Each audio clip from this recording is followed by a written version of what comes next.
In the world of sub 1000 dive watches, there is no shortage of good quality dive watches that have a bit of a cult following, like the SPB143 that you can find in the pre-owned market, well under $1,000, and the Wise AD8.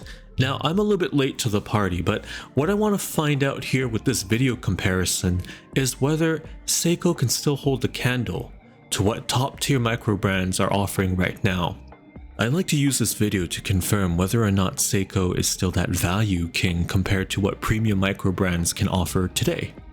Price to price, these watches are pretty comparable. The SPB143 can be found a hair under $1,000 in the used market, and the Wise AD8 can be found just around $1,000. Let's talk the specs that matter. First, the differences. Case width. The SPB143 on the left measures at 40.5 millimeters, and the Wise AD8 41 millimeters, about a 0.5 millimeter difference in width. The lug-to-lug length, the SPB143 measures in at 47.6 millimeters, which is about 0.1 millimeters shorter than the Wise AD8.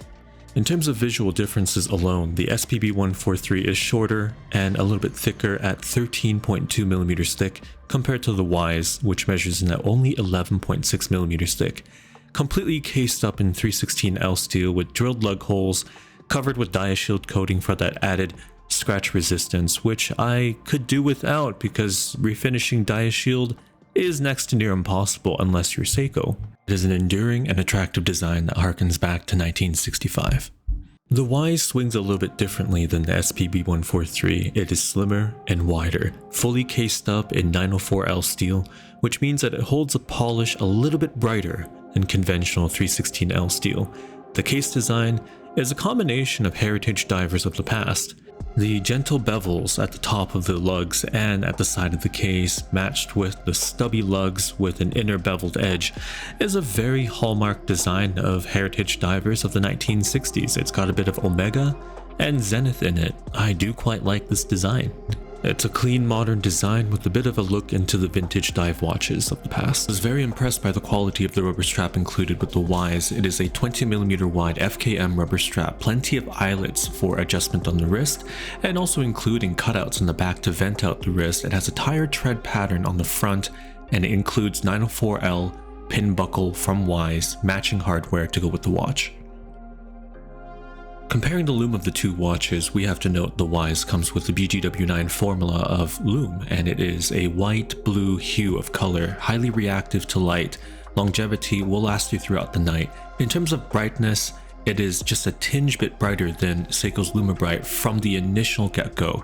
However, the Seiko will fade to be a little bit more consistent and will remain brighter than the Wise over time.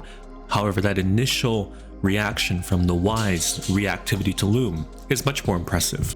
The Wise AD8 features the now discontinued Miyota 9029 no-date movement. It is a very nice movement at that, roughly around 40 hours of power reserve, give or take, and you're going to get a 28,800 vibrations per hour beat rate, smooth sweep. The only thing I never liked about these movements is the winding feeling. It's a bit gritty. However, the actuation of the crown and the threads in terms of threading in the crown, seamless and perfect. In this regard, in terms of movement quality and accuracy, which I've measured in at roughly 5 seconds per day, it trumps the Seiko. The SPB143 has the 6R35 movement, which is a slower beat rate at roughly 21,600 vibrations per hour, 70-hour power reserve, so as a 30-hour advantage over the Wise's Miyota. Mind you, there's been some issues with this movement, positional accuracy, whereby the watch will have large deviations in accuracy if not facing up, has been an issue, has plagued some 6R35s that have been reported by users in various watch forums. The SPB143 has a steel bezel insert with DiaShield coating. It is a machined steel bezel insert at that. 120 clicks, satisfying to operate, tactile feeling, pretty similar to most conventional Prospect Seiko divers, with that bit of rubbery feeling but still snappy enough. In stark contrast to the SPB143, the Wise AD8 has a wonderful green ceramic bezel insert that's fully lumed, and this is something that I think Seiko left on the table. Even with the newer iterations of the 453, they've gone to an aluminum bezel insert. The warmth and depth of this quality ceramic insert is something that I do admire. It contrasts the dial quite nicely, and in operation, 120 clicks, the action is much more defined and tighter than the SPB143. There's a fair bit of resistance that fights you in terms of operating this bezel compared to the smoothness of the Seiko 143's bezel that seems to be just a lot easier to operate in reality. Fitment on the wrist, the Wise AD8 is going to be a little bit wider and flatter on my 6.5-inch wrist.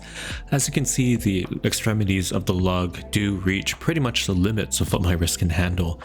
Mind you, 47.7 millimeters in lug-to-lug length is pretty conservative. However, when compared to the fit of the rubber strap, the SPB143 will wear a little bit more compact to my 6.5-inch wrist with the slightly shorter lug-to-lug length. It just seems to be that it's more comfortable on the wrist than the Wise. I have it on the FKM rubber strap from Erebus, and I prefer it to the bracelet, which has that awkward long clasp with the difficult to operate dive extension. I'm remiss to say that the Wise is a little bit dressier in terms of its full polished finishing. Hardly any surface has been brushed on this watch. Glossy and modern is the appearance that it takes on. The SPB143 might fit within the rigors of life just a little bit better because it is fully brushed and there is a delicate polished edge on the top of the lugs, and that's pretty much all you get. The inclusion of DiaShield, which is Seiko's proprietary coating to harden the steel, making it more resistant to scratches and everyday wear, could be left out as it is difficult to refinish. It has to go back to Seiko. Many of us have opted not to do that. Quick wrist roll just to show you how the shape of the lugs conform with my 6.5-inch wrist. As you can see, it curves just enough so that there is hardly any gap between the strap, the case, and my wrist. It is a comfortable watch at that. It's a shame that Seiko decided to discontinue the SPB143, increase the price, and release the new iteration, the SPB453, which I feel is lacking a bit of the charm of this watch. Here's how the Wise AD8 will conform to my 6.5-inch wrist in terms of its case shape and the overall dimensions. As you can see, there's a bit of overhang. The lugs are much flatter, straighter than the SPB143. That's something you have to be aware of going into this watch. The Wise AD8 has this wonderful Côte de Genève or striated dial finishing that stands out in high contrast to the rose gold or gold-plated indices and hour hands. I find that the sharpness of the indices in terms of the high polished finishing and the printing quality-wise is pretty good. There is no visible flaws that I can see up front, and the textures are sharp. The paddle-shaped hour hand looks like it's slightly flipping me off. I'm just kidding. I think it's a unique way to give a good contrast between the hour and the minutes for high legibility and easy time reading.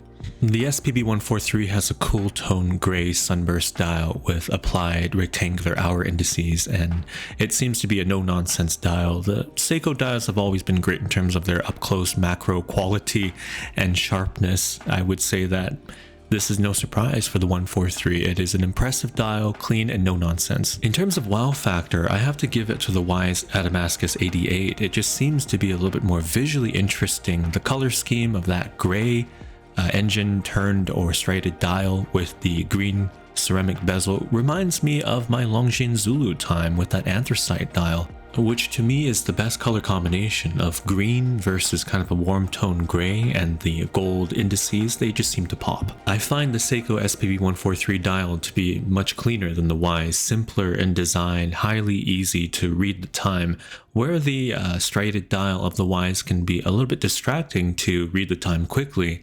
The SPB143 has none of that. This is a very simple dial and it works. So who's the winner of this comparison? It comes down to what you value. If you like premium quality materials like a ceramic bezel, high polished case, and a much more dressy dive watch, I think the Wise AD8 takes the cake.